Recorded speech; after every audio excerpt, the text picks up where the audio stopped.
Hello दोस्तों, स्वागत है आपका स्लीपी क्लासेस में।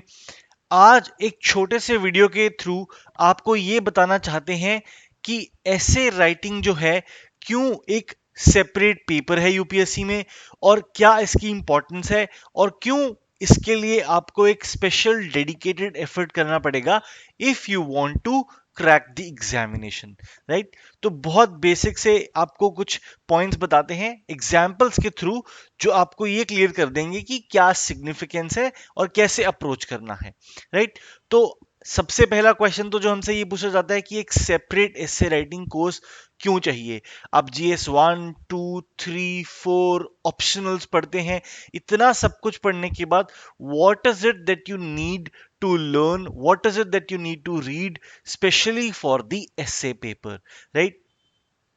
तो शुरू करते हैं। सबसे पहले आपको जीएस 1 2 3 4 के अबव एंड बियॉन्ड जाके एक थोड़ी डीपर अंडरस्टैंडिंग चाहिए आइडियाज की, कॉन्सेप्ट्स की and how to present them, right. जैसे आप ऑप्शनल के लिए प्रिपेयर करते हैं, आपकी ऑप्शनल की अंडरस्टैंडिंग जो है is more than what you prepare for your GS papers.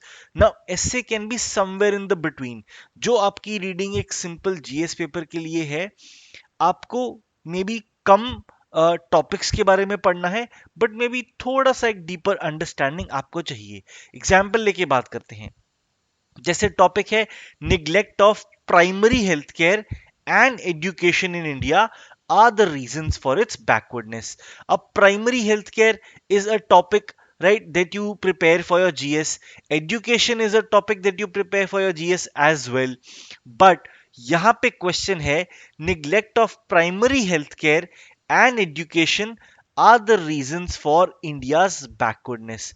तो टॉपिक होलिस्टिकली पढ़ के आपको प्रेजेंट करना है अपने arguments in whichever manner you want to present them, right। तो प्राइमरी हेल्थ केयर और प्राइमरी एजुकेशन के ऊपर आपने जो मेंस के लिए पढ़ा है, 5-7 पॉइंट्स जो प्रिपेयर किए हैं, आपकी अप्रोच वही है, वही 5-7 पॉइंट्स आपने लिखने हैं, but the arguments will need to go a level or two levels deeper than what you will be able to write in a GS paper.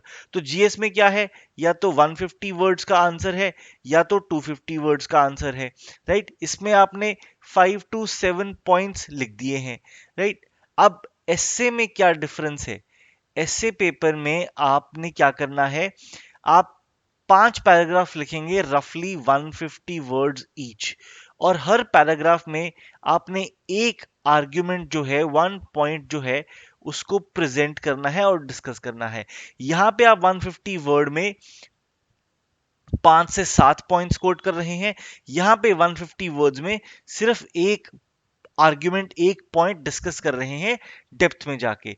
तो your understanding needs to be deeper than what it is for a GS paper, right. Similarly यहां पे इस topic में biased media and threat to Indian democracy ये topic है। अब media के ऊपर भी आप पढ़ते हैं, डेमोक्रेसी के ऊपर भी आप पढ़ते हैं, आपने ऐसे में ये दिखाना है कि कैसे a biased media is a threat to Indian democracy, right. तो दोनों को कनेक्ट भी करना है और आपके जो आर्ग्यूमेंट्स होंगे उनमें आपको थोड़ा डीपर लेवल पे जाके एक्सप्लोर भी करना है।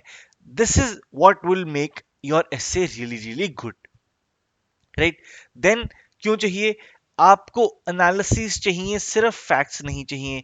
आपके ऊपर मान लो आपसे टॉपिक पूछा जाए, मान लो GDP versus GDH, gross domestic happiness versus gross domestic production, right. Then poverty के ऊपर आपसे कुछ पूछा जाए, तो आपके पास बहुत सारा डेटा है कोट करने को, right.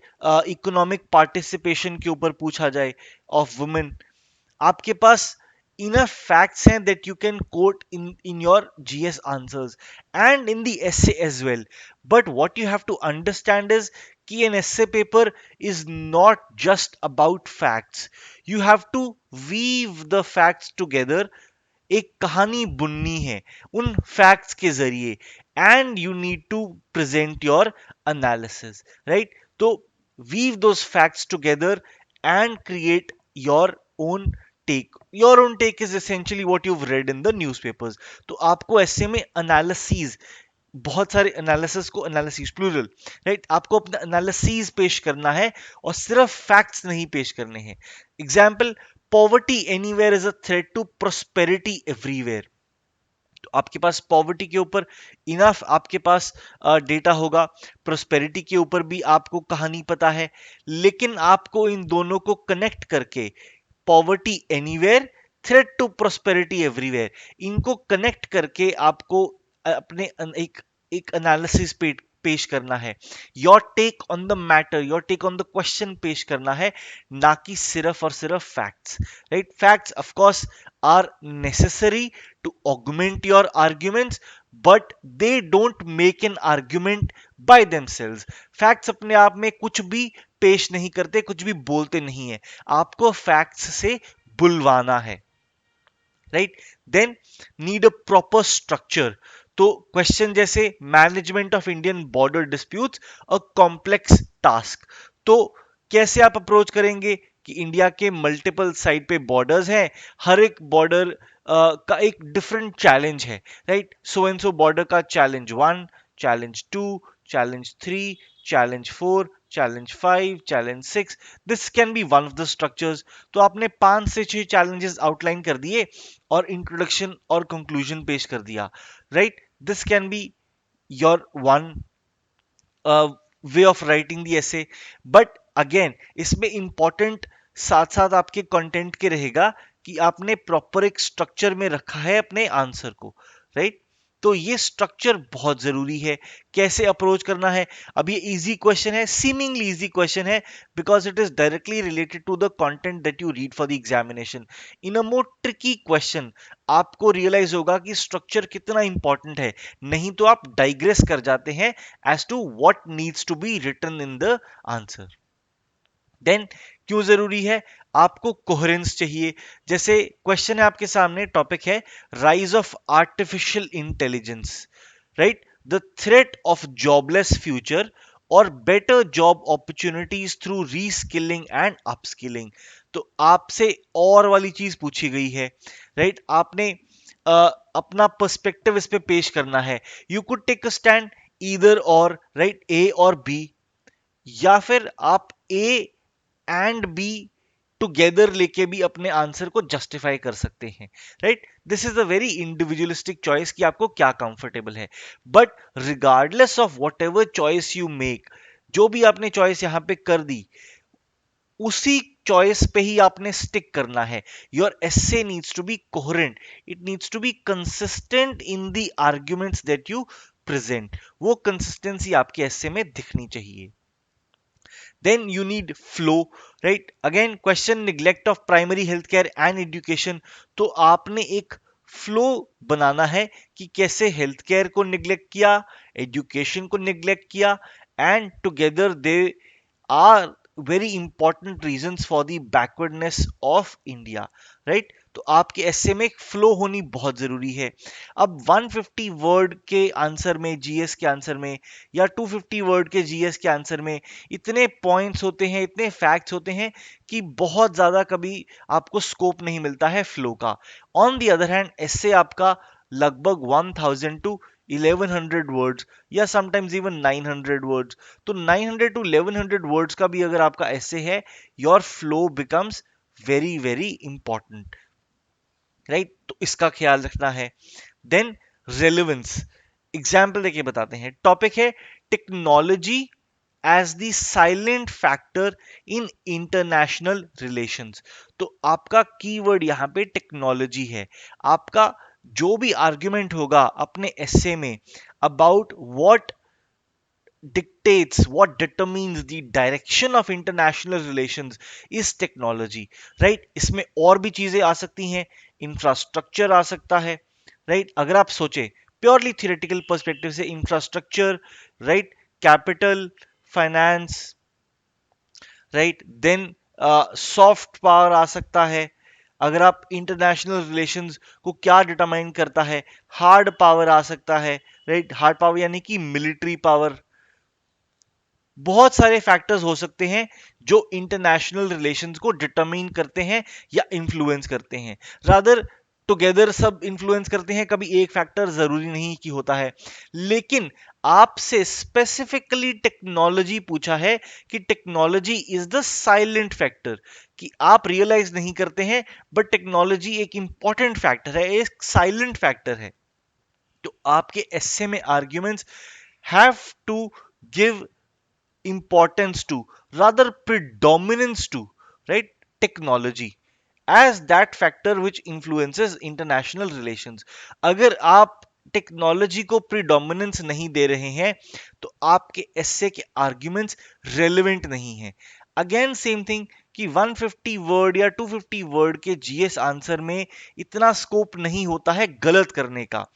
On the other hand एक 1000 वर्ड के एस्से में गलत करने का स्कोप बहुत ज्यादा है।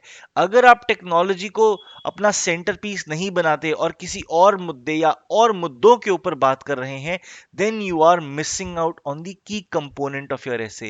And if you keep doing that for 700 800 900 words in the essay, then essentially you have not written what was asked of you, उसमें you will end up losing marks.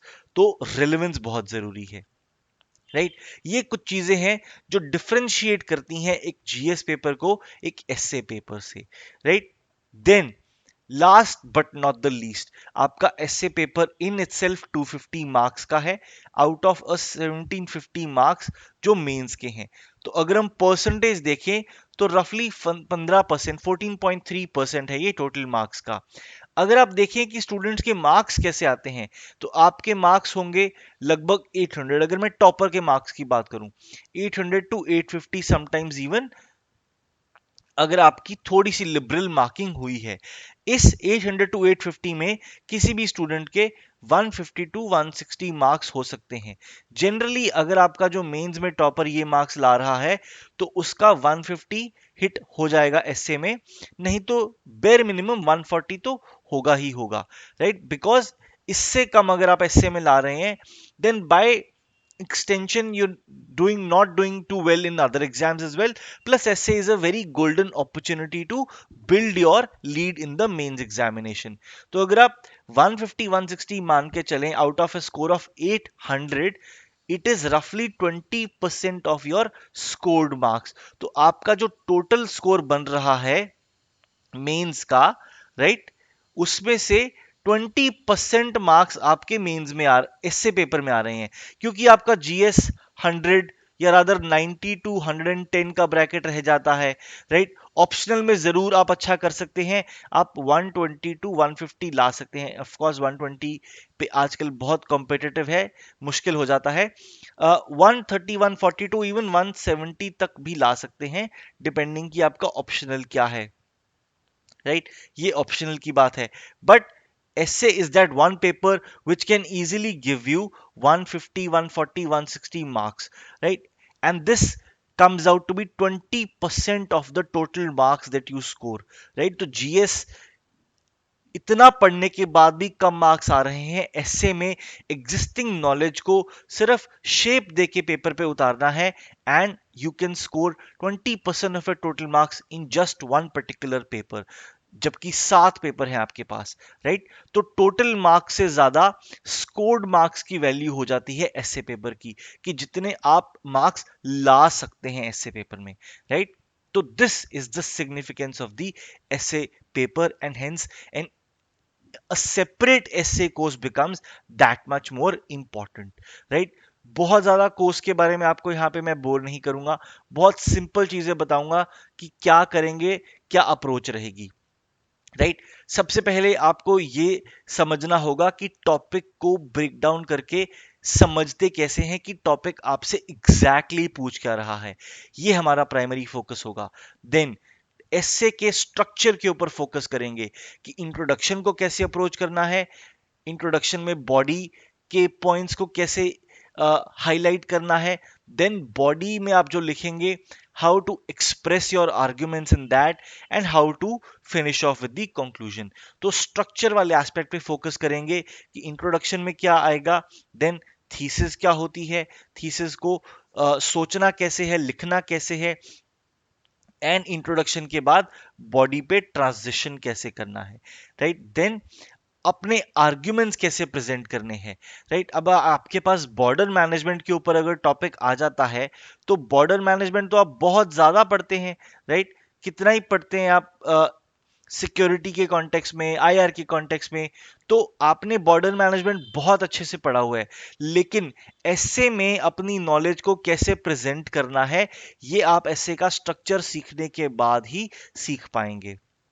Then GS के reading material और sources के अलावा क्या ऐसी चीज है जो आपने पढ़नी है, कैसे उस सोर्स में से आपने वो पॉइंट्स एक्सट्रैक्ट करने हैं जो आप एसए के लिए यूज कर पाएंगे, राइट। तो ये अप्रोच रहेगी।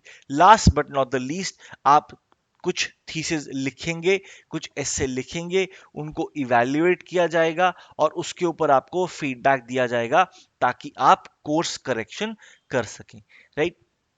तो जो एस्से का कंटेंट है, जो वीडियो लेक्चर्स एक्सेट्रा है, वो I want everybody to benefit out of it.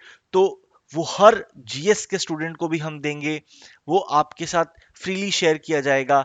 But जो एस्से इवैल्यूएशन एंड फीडबैक वाला पार्ट है, that will be very very individual specific. You will write in and you will submit your thesis and your essays, and that will be corrected and feedback will be given on that, and only that component of the essay course will be charged. तो आपके जो भी video lectures होंगे I will freely share with you. आप अगर नहीं join करना चाहते कोर्स तो भी आप जीएस में उसको अवेल कर सकते हैं। But here in lies the key, right. Theoretical paper नहीं है, थ्योरेटिकल एग्जाम नहीं है, प्रैक्टिकल एग्जाम है। आपको लिखना है, अपना बेस्ट फुट फॉरवर्ड प्रेजेंट करना है, एंड बेस्ट मार्क्स जो आप ला सकते हैं वो लेके आने हैं। एंड उसके लिए आपकी जो इवैल्यूएशन एंड फीडबैक है becomes that much more important, right. तो if you think that you want to treat this as a separate course, as a separate subject, and you want to devote your energies to it ताकि आप इसमें अच्छा कर सके, अच्छे marks ला सकें, go for the course. Otherwise the field is open to you, right? तो ये थी एक इंफॉर्मेशन हमारे ऐसे कोर्स के बारे में। आपके साथ इंफॉर्मेशन शेयर कर दी है। कोर्स आपको वेबसाइट पे दिखना शुरू हो जाएगा संडे को। आपको कोर्स का स्केड्यूल एंड बाकी सारी डिटेल्स भी वहीं पे ही मिल जाएंगी। तो ऐसे के बारे में इतना ही। मिलेंगे आपसे ऐसे कोर्स में, तब तक के लिए थैंक यू।